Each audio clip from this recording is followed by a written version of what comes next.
Wola isi ana profita wase wasang ulundua. Dau wagan di rorongo we au. Na we anu ia mera wako ko takitale na we matini tu. Mera toro wole kamai mera ngai wosa. Menta mai ia wata na we lewai. Ko dei ka waka ungeta indua na tamata ya lundundunu. Mana tu idake. Kakadibi koe mai kina ya wana. Kasolia na we matini tu wa. Kalisi koe me lewai ira na tui. Ko dei kasuli ira me wakana ku ni soso kina no na isele wau. Wakana uni sila. Ele ngina kina no na takaititi. Sa waka sa viru ko koea. Sa ala ko waka pinaka uliani e na sala. Sa asenga ni mutuka na wana. Ko dei sa ia katakawa ongori. Kakadiwa na wei tamata mai liusara. Ko iau ko tioba. Na waka te uu. Kau sa ambulo wata ke ira sa murisara. Sa iau ngaongo. Sa kunia ongori na wei anu. Kasa rere. Sa sautene nini na wei ala ki urugura. Era sa toro woleka. Kalako mai. Era sa andui ukea na kainona. Kara sa andui kaiwa na kainona. Tau ngumatua. Arau sa viwa ngumatua taki. Wakate ki rau. Nandau deu kina mata i Nikola. Ki rau. Nandau wakayango pinakataka. E nai tuki. Ki nandau tukia. E nanrata kaukamea. Arau sa vi kayaka. E na wuku nindrenga. Sa ndrenga vinaka ongo. Karau sa wakandi itaka. E nai wako. Me kaku ni awala. Ia ko iko Israeli na nungu tamata ko iko Chekope. Kau santing itaka na kau ia paraama na wekangu. Ko iko kau kau tamai na yala ki urugura. Kakadiba mai na saukana kasakaya ve iko. Sa iko na nungu tamata kau anting itaki iko. Kasenga ni beauty iko. Kakua ni korere ni sa tiko wata ke iko. Kakua ni ko tangaya ni sa num kalo. Kau na wako ko taki iko. Iyo kau na buke iko.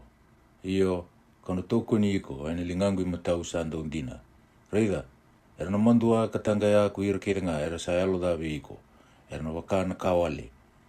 Era na rusa nga, ko ira, era vile tike iko. Ko nagara ira, kasianga ni kuni ira. Era ndau vidun rubi ke iko. Ko ira, era vivala ke iko, era na wakana kawale. Kina kasa asianga. Isa iau ku tioba na nomukalou.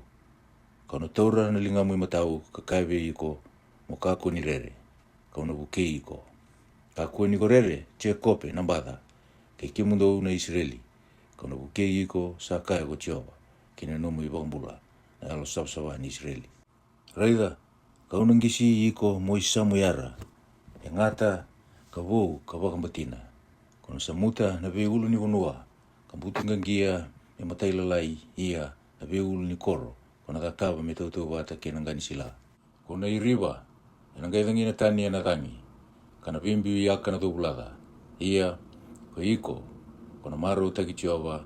Kona wakatau taki koea na alo sabasaba ni Israeli. Nira sa angkaro wai na mulumulumu kina raunrua. Kasasianga. Nisa mamada na menra ena biongunu. Ko iau ko tioba. Kau na rongodira. Ko iau na nondakalo na Israeli. Kau na senga ni leibira.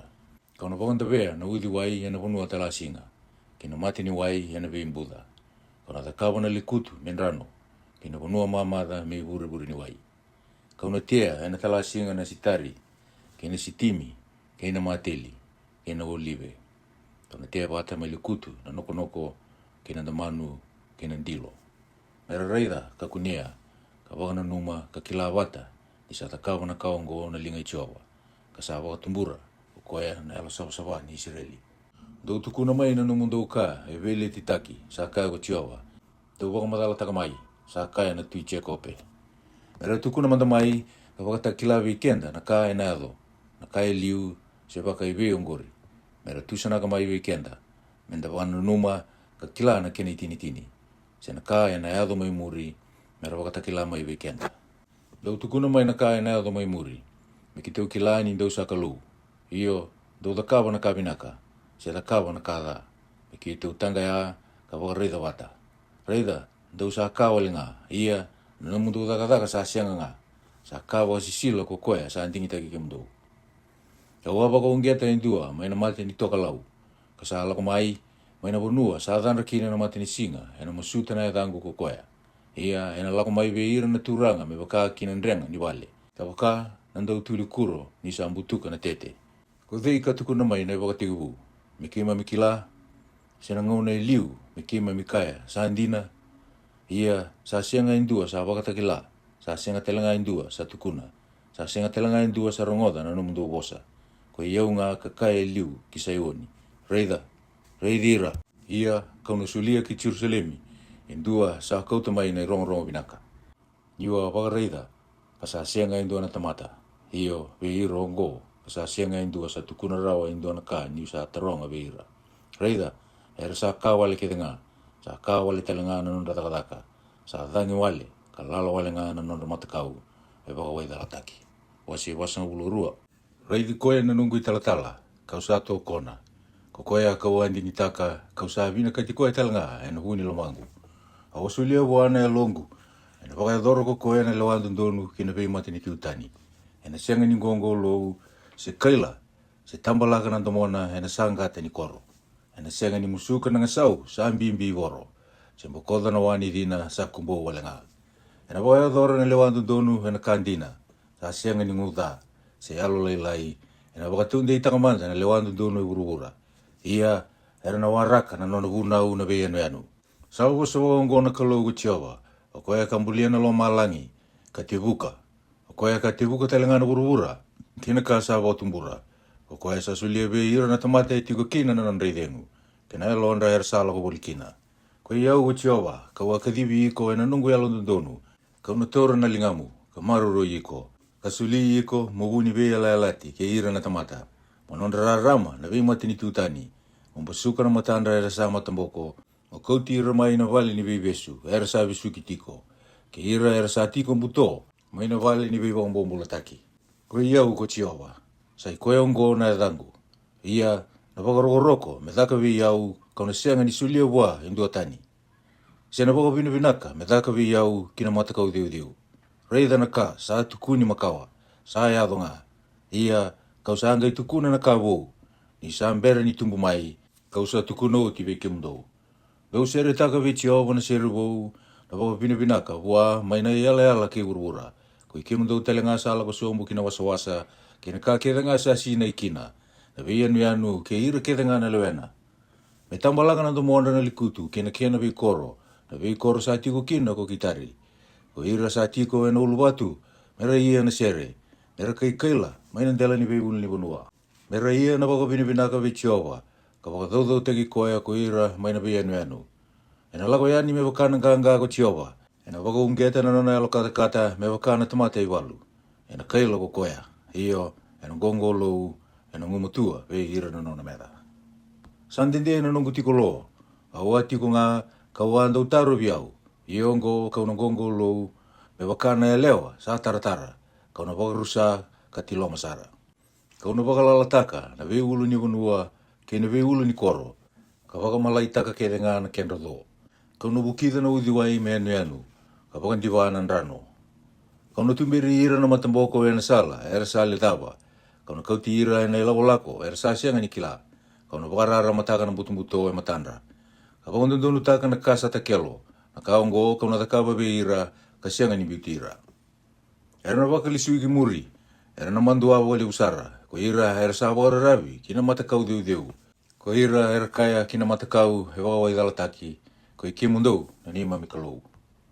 Ko i kimundou na dindi wara, do rungoda, ko i kimundou na matamboko ndou yandra, mundou reida. Ko dei mbeka sa matamboko, ko koea ngā na nungu tamata sesengai. Ia ko dei sa dindi wara me wakata ki koea na nungu i talatala kau sa tala. Ko dei sa matamboko me wakata ki koea sa ndundonu. Ka matamboko me wakata ki koea na tamata i Jehova, lewu na ka ko sa reida, ka sa sianga ni ko waka sa makina. Sa ambasu na dalingana, ia ka sa sianga ni rongoda ko koea. Sa vina kata ko Jehova, e na wuku ni nona alo ndundonu, me wakalibu ia na bunau, ka wakaroro taka, ia na matangali ungo era sa kuvei, ka mbuta kodi.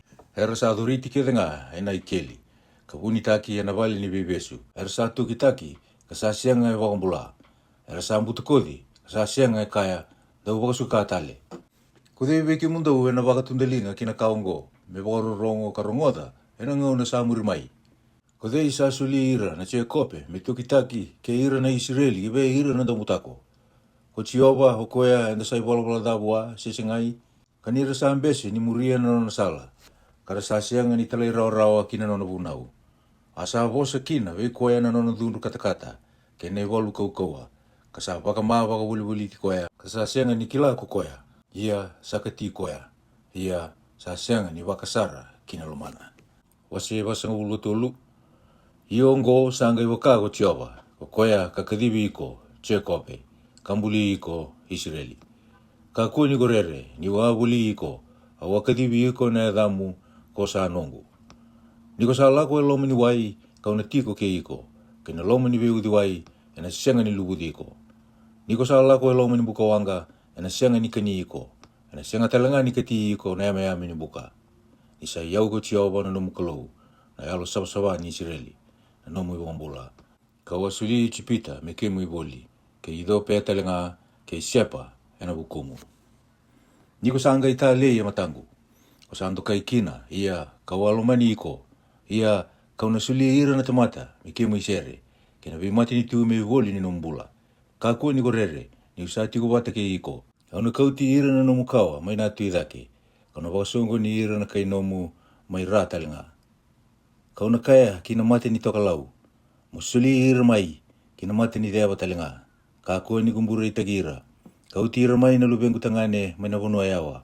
Ke ira na lubengu ya lewa mai na yala ke burubula. Ko ira andua ersaba wata dhania na dhangu. Ia kawa katibi koya me vororo wata kikina. Kawa ambuli koya iyo kawa dhakabi koya.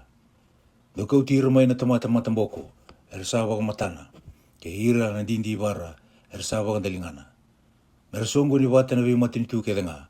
Ia mera waka songo ni mai na vimatangali. Ko tewe ira mena tukuna rawa na kaongo. Ka tukuna mai vikenda na kani ngau na iliu. Mera kauti ira mai na nonra dau wakandina mera wakandonu ikina. Sa mera rongoda ka wakandina kina. Sa kaya ko tioba sa ikia mundau na nungu dau wakandina. Kina nungu tamata kausaan dingi taka.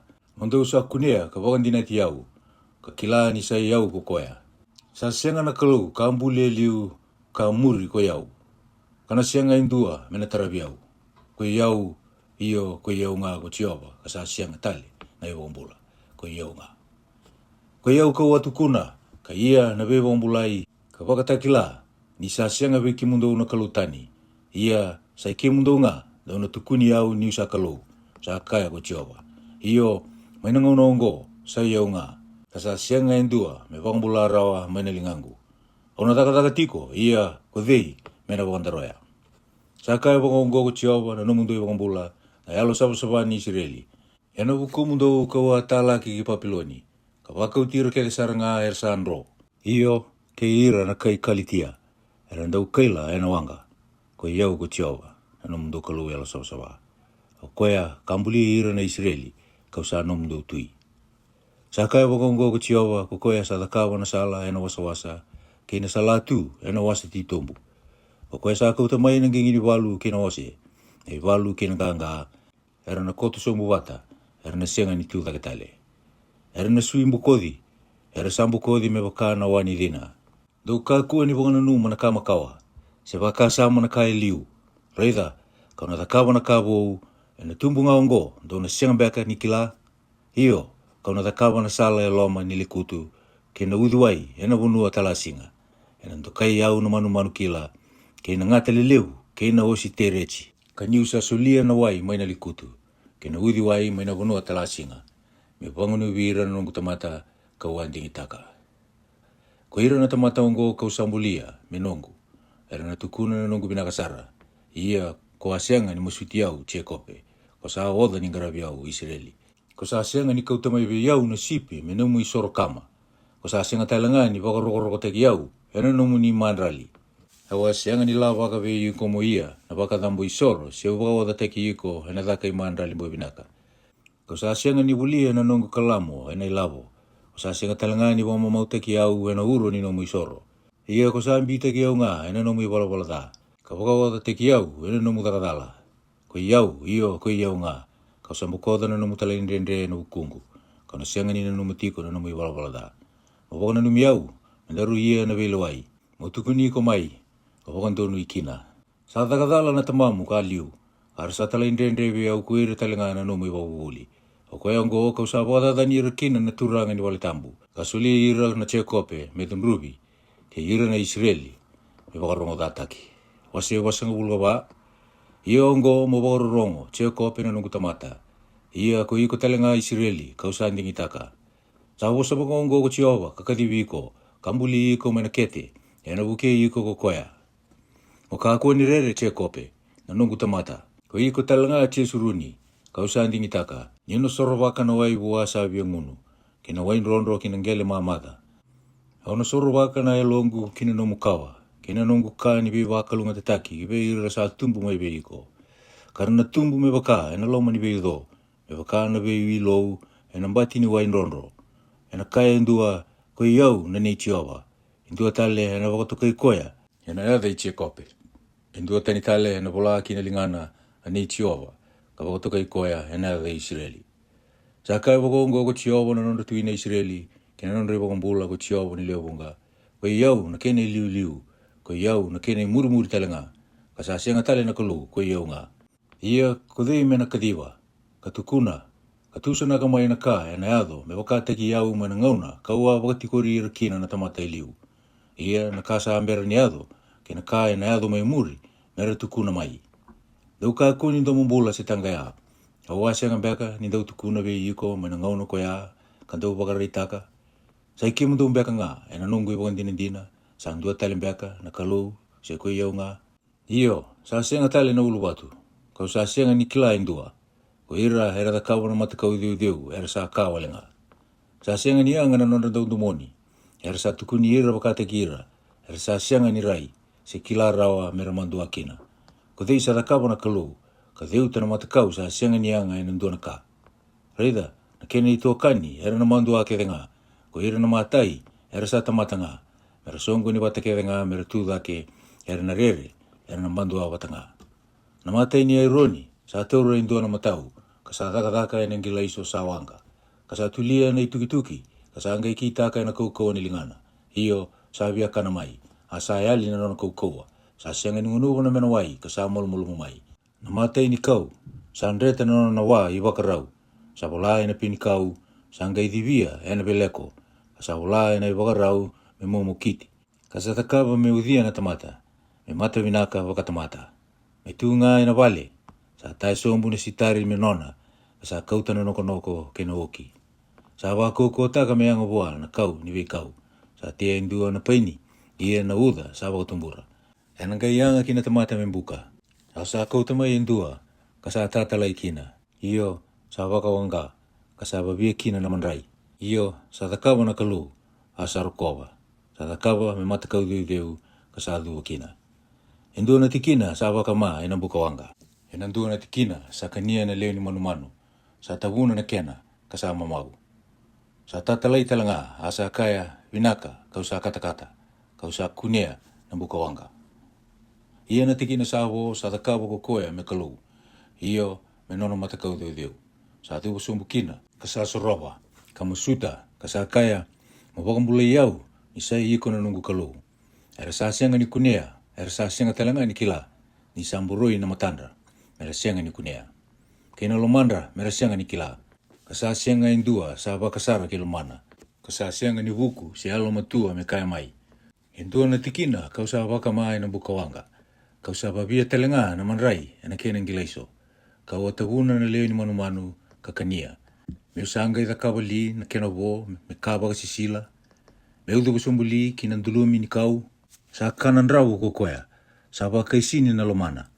Kasa bakatalai koea tani. Asa sianga ni wakambulai koea rawa. Se kaya manda. Sa sianga li niko en lingangu matau indua na ka lasu.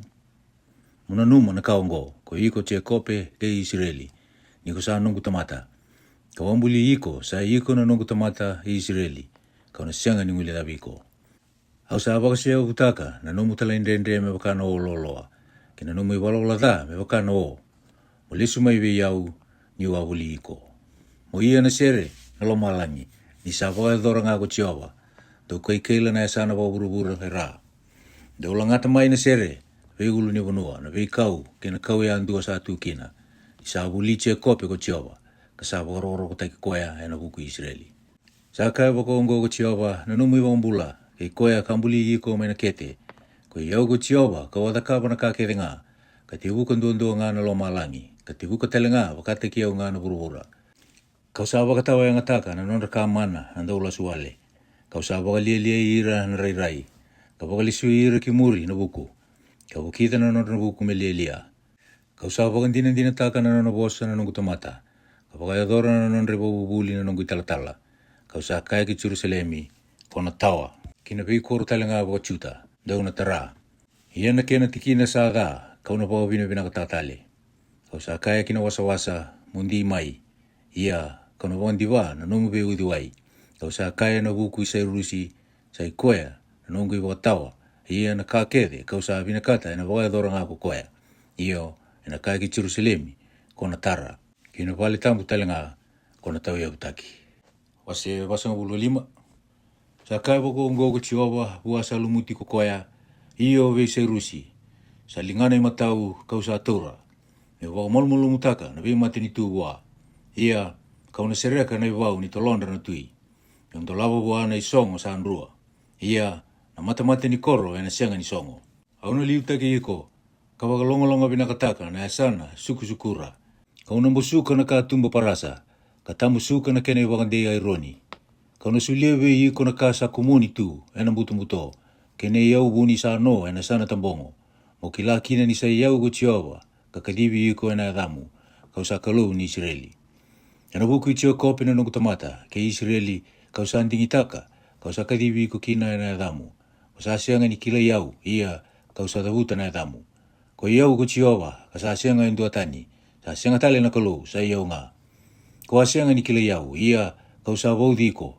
Mera kila kina mana i thanda ni mata ni singa. Kena in romu. Ni sa asianga indua tani. Sa iau ngā. Ko iau ko Jehova. Ka sa asianga indua tale.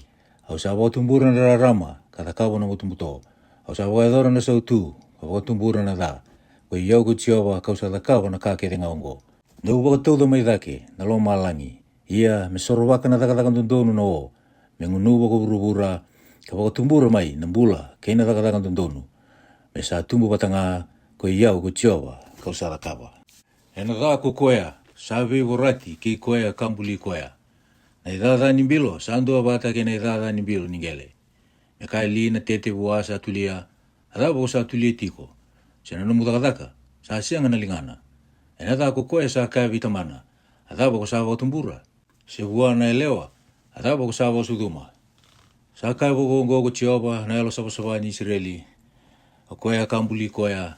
Dona taronga liwe iau na ka ena yado ena bukunda na lubengu. Ena buku talangani takataka ni lingangu. Dona baru ti au li. Awambuli burubura. Kawambuli talangana tamata itiku kina. Iyo na lingangu nga. Sa tihuka na lo malangi. Kena ka. Kena iwawa kos kena nga. Kau sa warota. Ko iau ko wawo ngiti koea ena alo ndonu. Kono wandundunu taka talangana na nona sawa kena nga. Sa koea nga ena tara na nungu koro. Ia ko ira na nungu tamata. Era sa bombula ena sereka ko koea. Kana sianga ni suli. Endua na kena reisere se uboli. Sa kaya ko Jehova ni leo bunga. Sa kaya ko ngo ko Jehova. Na iau ke i chipita. Ke na iboli ke Ethiopia. Ke ira na kaisipa. Era tamata li lebu. Ena lako mai be iko. Ia ena no mga. Era na muri iko. Era na lako mai ni revesu tu. Era na dhubo be iko. Era na wakamosuti iko. Kakaya.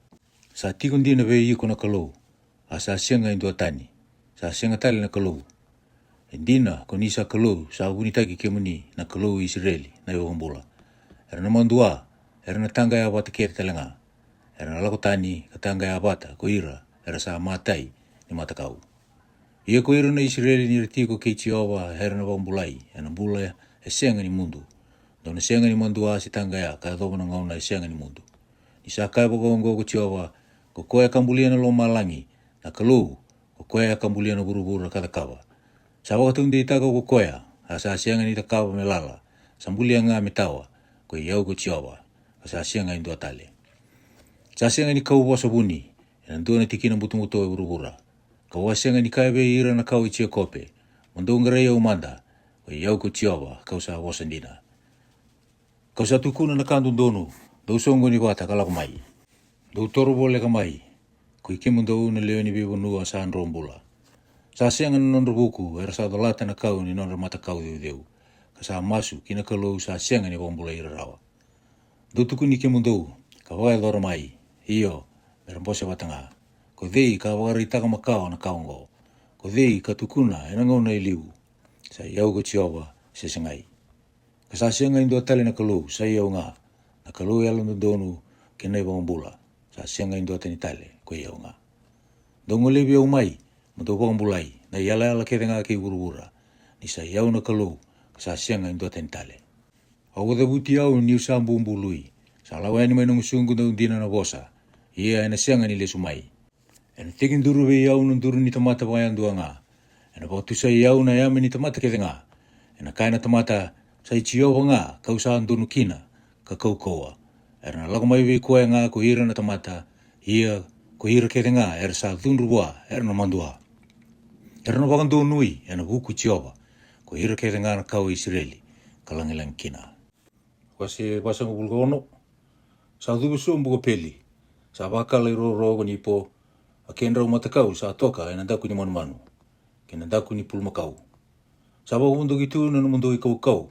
Sa idolo-dolo bimbi kina manu sa oda. Eru sa bakal iro ro. Eru sa dubu sumbu bata. Eru sa sianga ni bambula rawa na idolo-dolo bimbi. Eru sa kau bambula lako ko irau.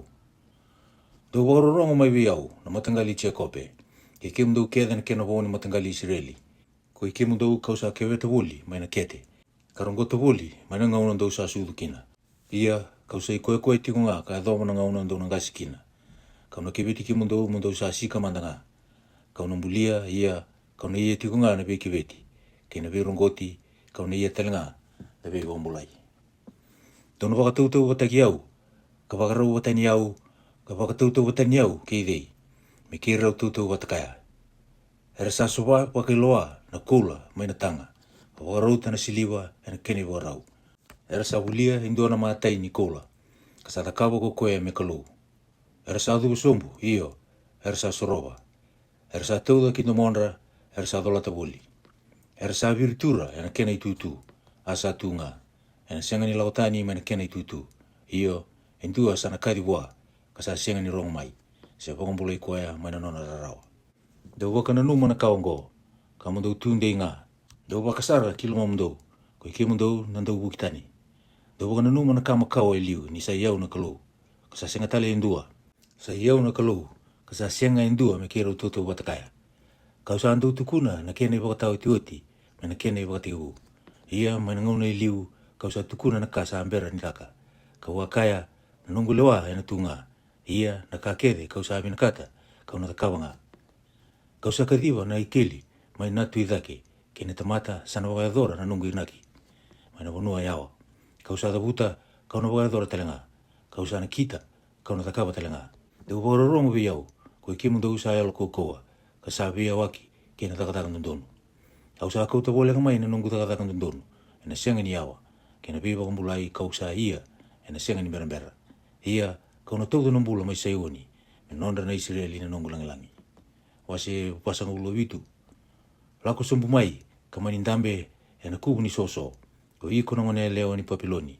Motiko ena gele. Sa sianga ni tiko o turanga. Ko iko na ngone leo ni kaikalitia. Niko sa sianga ni wakatu kaitiko na leo wa marama. Tauru na watu ingangi. Kamani ingangi sila. Biuta na nompulo. Turoya dhake na nomu isulu. Luwata na isulu ni avangu. Ngalo kasoba na udiwai. Ena waku utui na nomu luba wale. Iyo. Ena rai na nomu beba mandu ataki. Kau na ia na bedun rubi. Kau na sianga ni waka masuti. Ani mami waka mbula. Ko chiawa ni leo bunga na edana. Ko koya na yalo sabasaba ni Israeli. Motiko lo. Kamani lako kina mutu-muto. Ko iko na ngane leo ni kaikiliati. Ni kona sianga ni waka tokai tiko. Na ranandi. Ni bei matini tu. Awa dundu vira na nungu tamata.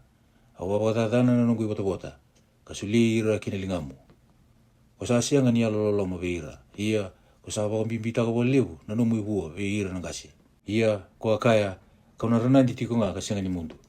Ko sa sianga kina, ni wakasara kilo mamu na kaungo. Sepo na numu na kena itini-tini. Ia, mungai rongoda na kaungo. Ko iko, sa andau mama rau. Ka sa andau tiko wadi ngwale. Ka sa kaya lo mamu ko iau nga. Ka sa sianga tale indua ko iau nga. Kau na sianga ni tiko wayanda. Na sianga telenga ni aliwe iau na lubengu. Ia na karu rongo Ena do wakinta dalanga pe iko ene dua ngana singa. Na mate nilubemu kene tiko anda. Ena do baka tenisar pe iko. Ni santau leu na nomu taka mana lasu. Ka leu na nomu taka isau. Dia ko wararavi kina nomu iwala da. Ko kaya sa sianga i reidiau. Anomu buku kina nomu do kilaka ngori sa ba kau tiko watani. Ia ko kaya lo mamu ko iau. Ka sa singa tali ndua ko iau nga. Ia ena do vi ko na da. Ko na sianga ni kila se sa tumbu mai bei. Ena do vi ko na rusa. Ko na sianga ni wakandaroi rawa. Ena do vi ko wakinta dala. Na bei warusai. Ko na sianga ni kila. O tunde imanda ena nomu do daka isau. Kina leu ni nomu do daka mana lasu. O sanda uoda kina ni ko sa ngone ka edo wana ngonongo. Dia ngambeka ngawe iko. Dia kona ngumutua kina. Ko sa oda ina leu ni nomu do mbose. Ia ko ira era ndau wakarai mata ni lo malangi. Ke ira era ndau wakarai kalo. Ke ira era ndau ilipula. Mera tumanda mai ka wambula iko. Maina ka ena edo wiko. Reida, era na wakara na puni sila. Ena wakamai ira na buka wanga. Era na senga ni wambula ira rawa. Wakate ki ira. Maina kaukau ni ame ni buka wanga. Ena senga na ngila iso wanga. Me ia kina na tatalai. Sena buka wanga me tiko wale ka kina. Ena waka kina ve iko ko ira. Ko anda uoda. Ena bukundra. Ena ndau wibuli ke iko. Niko sa ngone. Ka edo wana ngonongo. Ena nandu ilako se andua. Kino anda tau. Ena senga indua. Me wambula iko. Ose wasang ulu walu. Dorong oda na kaongo. Na matangali chia kope. Na tamata sa watukai. Ena eda Israeli. Kasala kumai na matani wai ni Juta. Kasambumbu lui ena eda Ichova. Kasanduda huta na kalau ni Israeli. Kasingai ena alondina. Sena alondondonu. Nira satu kuni ira. Nira leo ni kortambu. Kawarawiti ira wana kalau ni Israeli. Ko Ichova ni leo bunga na edana. Na kama kawa kawa tukuna ena ngauna ili usara. Kasala ko yani manung sungunga na kaongori. Kawa wakatakila talenga. Kawa takawa wakasaburi. Kasayado nga. Niwa kila niko sayalo kukawa ni sandali ya ironi nandomomu. Kaparasa na endremu. Wakoya kawa tukuna kina veiko. Ena ngauna ili usara. Ni sasianga ni ado. Kawa wakatakila veiko. Ndeko kaya. Anungu matakau nga. Sawa kaya dora. Ia. Nanungu matakau diu. Kina nungu matakau. Sawa kawai dalataki. Kukoya nga sawa karota meado. Kusarunga uti. Ia. Murai damanda na kakede ongo. Ia ndona siang beka. Ni via tukuna talenga. Kausanga iwa takila. Veiko. Nakabo. Iyo. Nakabuni. Ko asianga ni kila. Sanga idaka indai. Kasinga iliu. Ngauna iliu. Ko asianga ni rongoda. Deko kaya. Reida. Kawa kila nga. Iyo. Ko asianga nga ni rongoda. Ko asianga nga ni kila. Sa asianga talanga ni rongo ma iliu. Nandalingamu. Niwa kila kona taka bagai la susara. Niko sa wakatokai. Nantau tala indre mane singa ko sudukina. Ena buku ni adangu. Kauna wakamberamberataka na nongu dundu. Kena buku ni nongu rongo. Kauna taro bio nga. Meukako ni munduki iko leibi. Reida. Kawa wakatubuli iko ena buka. Kasasianga ni wakana siliba. Kawandingi teki iko ena kurungele. Ni viva kararotaki. Ena bukungu. Iyo ena bukungu nga. Kauna takawa. Ni sabina kali. Mewakantundu kalitaki na adangu. Ia, na wakaroko sandundonu me ia viau. Kauna sianga ni sulia wa indo tani.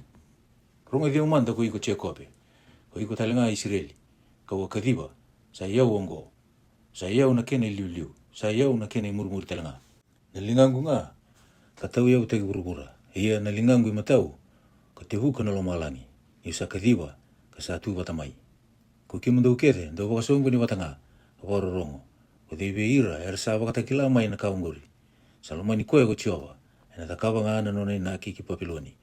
Ia na lingana, ena tere ira na kai kalitia. Ko iau, kausa tabuta.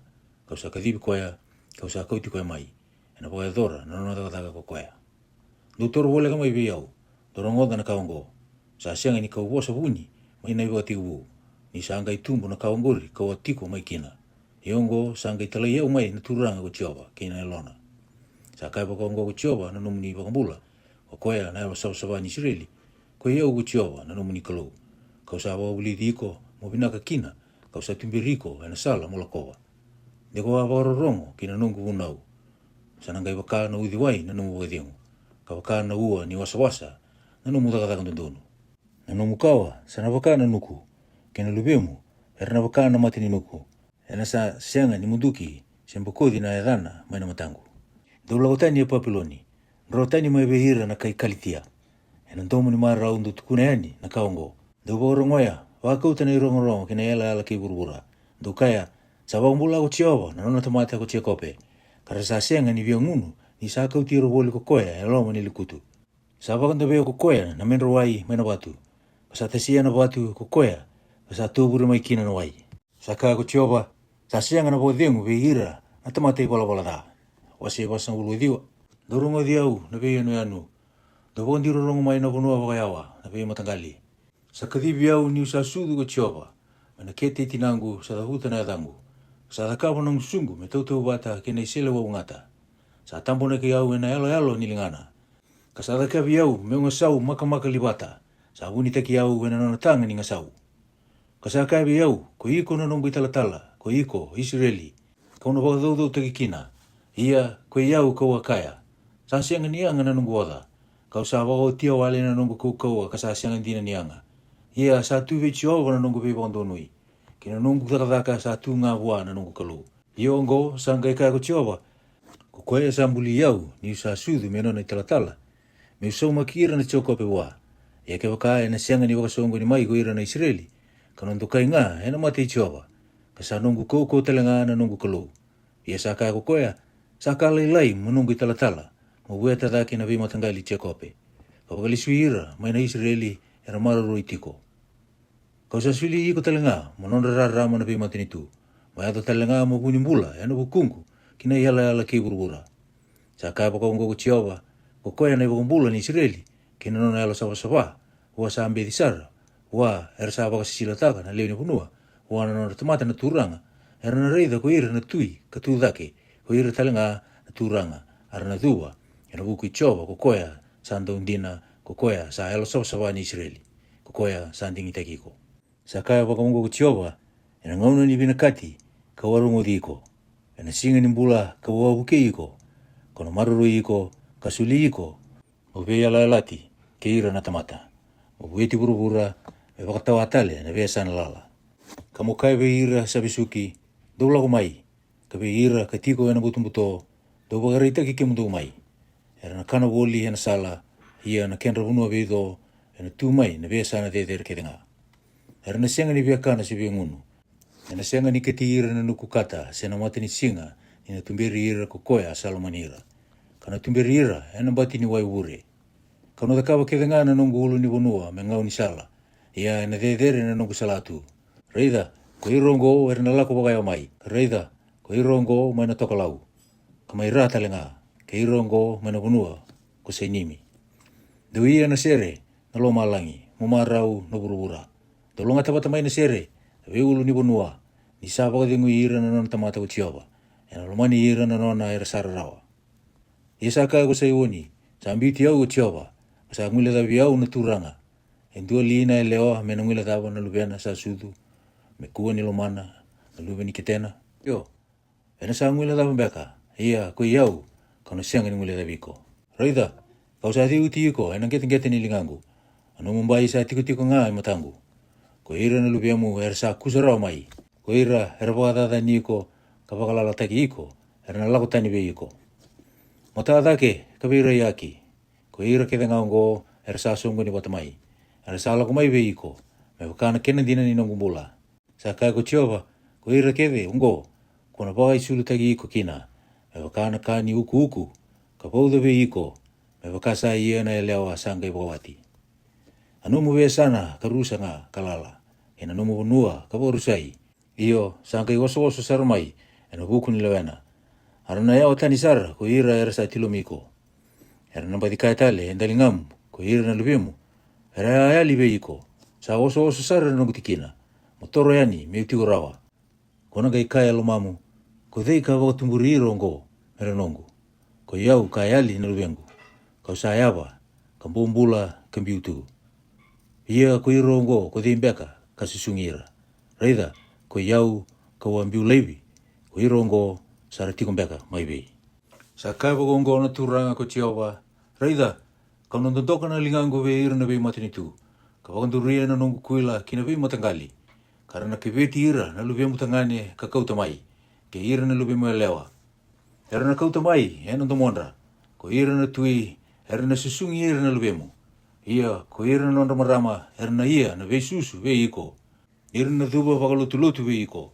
Kanda mida na kubuni soso ni abamu. Ia, kona kila, ni sai au ko tiawa.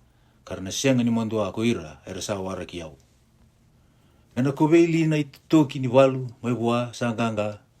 Se ko ira, era wambombu lataki, wakantundonu. Mena wombulai, ia sa kai poko ko tiawa.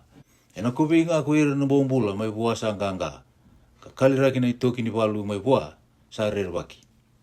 Kano wala ke ira, era via wala ke iko. Ka wombula ira na lubemu. Kano waka ni ira, era waka saurara te ki iko, ena lewenda dina. Era na mateni ena kendran dina, me waka ena waini wou. Ia, na tamata kere nga, era na kila ni sai yau ko tioba na nomu i wombula. Ni sai yau ka wuli iko, ko yau na kuko i tia kope. O se limu sa hulu, sa kai wako ko tioba, sa i vei na i wola ni vimbi uni tinamu. Kau sa wakatalai koe kina, se ko dei kau sa ndi nau, wa, kau sa wuli taki ko kina. Raida, ena wuku ni namdou wala da andou sa wuli taki kina.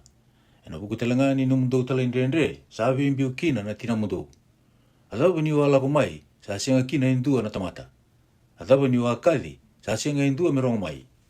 Sa lega li na lingangu, ndre kina ni ia na vivong bulai.